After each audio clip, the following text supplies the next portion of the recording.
What if the biggest threat to U.S. air dominance isn't China's newest stealth jet, or Russia's hypersonic missiles, but a small, quiet fighter jet from Sweden?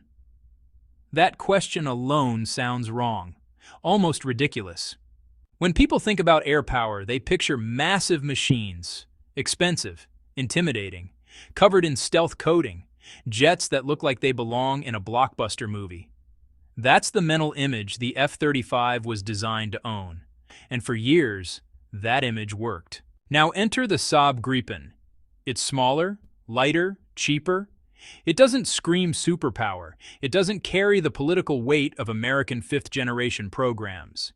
If you lined it up next to an F-35, most people wouldn't even think they belong in the same conversation. And that's exactly the problem. Because while the public debates China versus the US and Russia versus NATO, something quieter is happening behind closed doors. Pentagon analysts aren't holding press conferences about the Gripen. They're not warning Congress. They're not panicking. They're watching. Closely.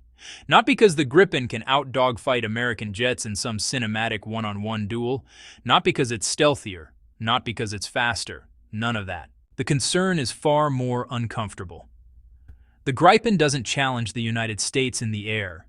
It challenges the way the United States thinks about air power. This isn't a Top Gun story. There are no heroic dogfights here. This is systems warfare, logistics, cost, readiness, sustainability, control. And you know, sometimes the most dangerous threat isn't a better weapon, it's a better idea. That's why a jet most people ignore has earned a quiet seat at the Pentagon's table.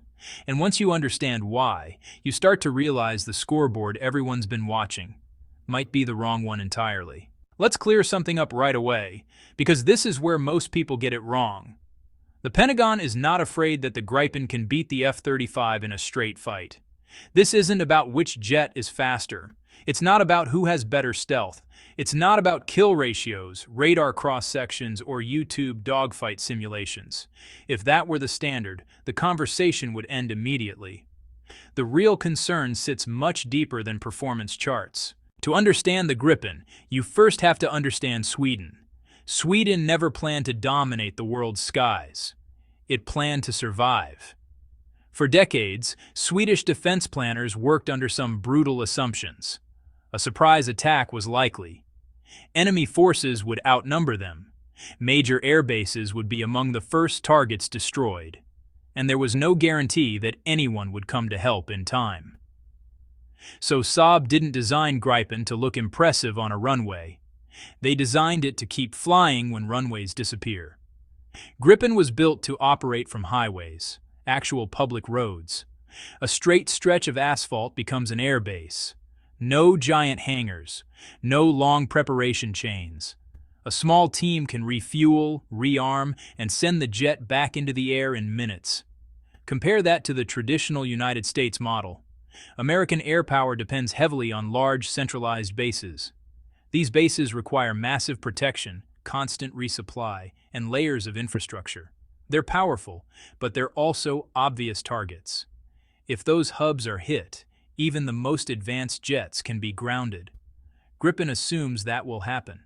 That's the key difference. It's designed for a world where infrastructure is damaged, logistics are disrupted, and, everything that can go wrong does. Small crews replace massive support teams. Fast turnarounds replace long maintenance cycles. Dispersed locations replace single points of failure. This is called distributed air power, and it flips the traditional playbook upside down. And this is where Pentagon planners start leaning forward in their chairs, because the U.S. system assumes dominance before the first missile is fired.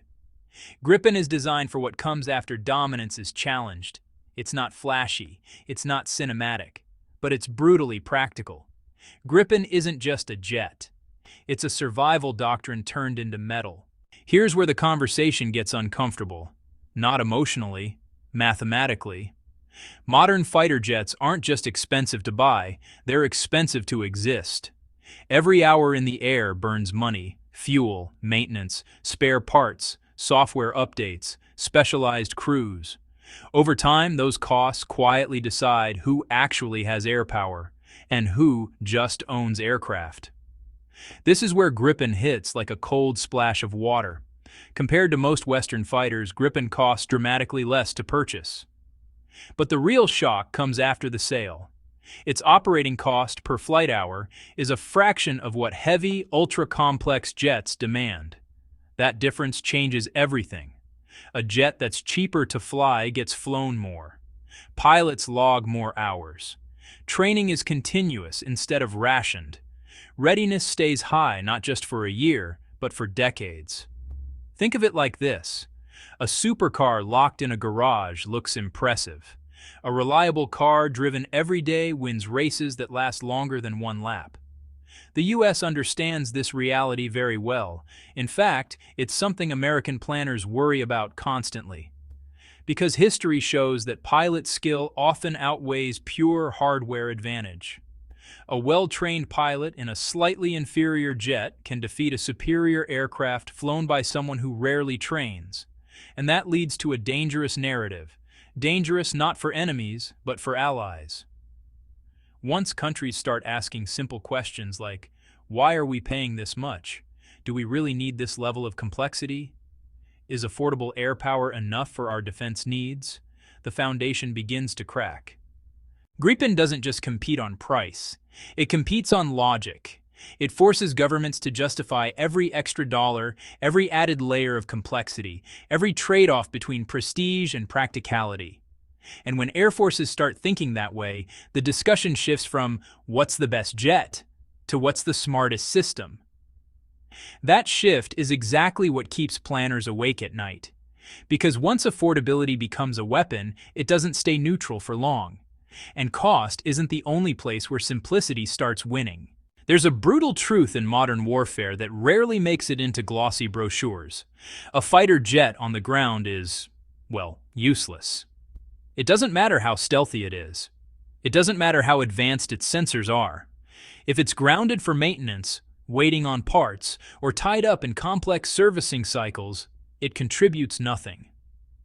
Gripen was designed around this reality.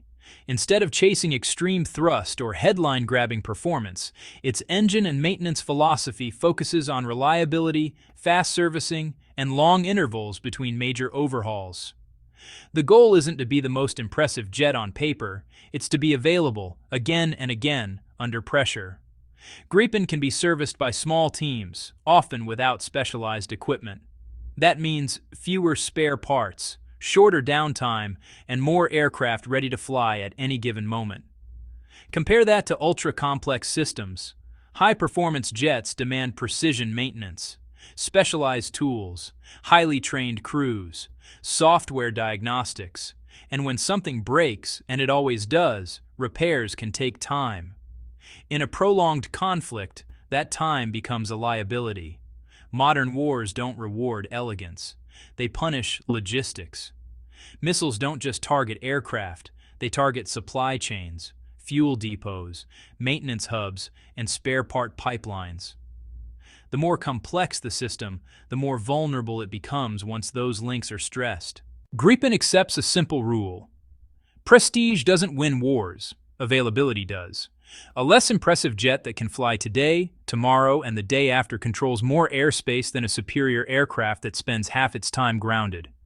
This is honestly deeply uncomfortable for planners raised on the idea that maximum performance equals dominance. Gripen flips that equation.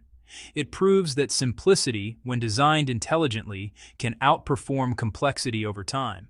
And once you accept that availability matters more than perfection, another question follows naturally. Who controls the systems that keep these jets flying and fighting? Modern fighter jets don't fight alone anymore. They fight as part of networks.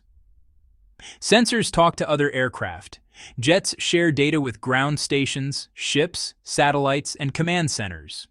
Whoever controls that network doesn't just see the battlefield. They shape it. This is where Gripen becomes quietly unsettling. Gripen was built to operate with NATO systems. It can share data, coordinate missions, and plug into allied operations. But here's the critical difference. It does this without total dependence on U.S. command architecture. That distinction matters more than most people realize. Many US-made aircraft tightly bind their operators into American-controlled ecosystems. Software updates, mission systems, data permissions, and even some operational capabilities can depend on US approval. That creates standardization, but it also creates dependency. From Washington's perspective, that dependency is influence. Gripen offers another path. Countries can cooperate without surrendering control. They can operate jointly while retaining authority over their own data, upgrades, and mission decisions. That means sovereignty doesn't quietly erode over time. And that's a strategic red flag. Because influence isn't just about who sells the weapons, it's about who controls the digital nervous system behind them. In modern warfare, data is power. Whoever owns the network owns the pace, the priorities, and sometimes the politics. Gripen shows that interoperability doesn't have to mean obedience.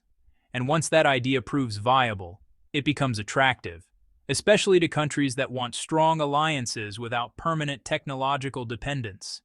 At that point, the conversation stops being about jets entirely. It becomes about control, and control is something no superpower gives up easily, which leads directly to how Gripen spreads, not through force, but through opportunity. Here's the truth the Pentagon doesn't fear loudly, but can't ignore. The Gripen isn't unstoppable. It isn't the most advanced jet in the sky. It doesn't dominate through stealth, size, or spectacle. What makes it dangerous is something far more disruptive. It's repeatable. Gripen proves that modern air power doesn't have to be massive, centralized, and crushingly expensive. It shows that air power can be distributed, affordable, resilient, and sovereign without collapsing under real-world pressure.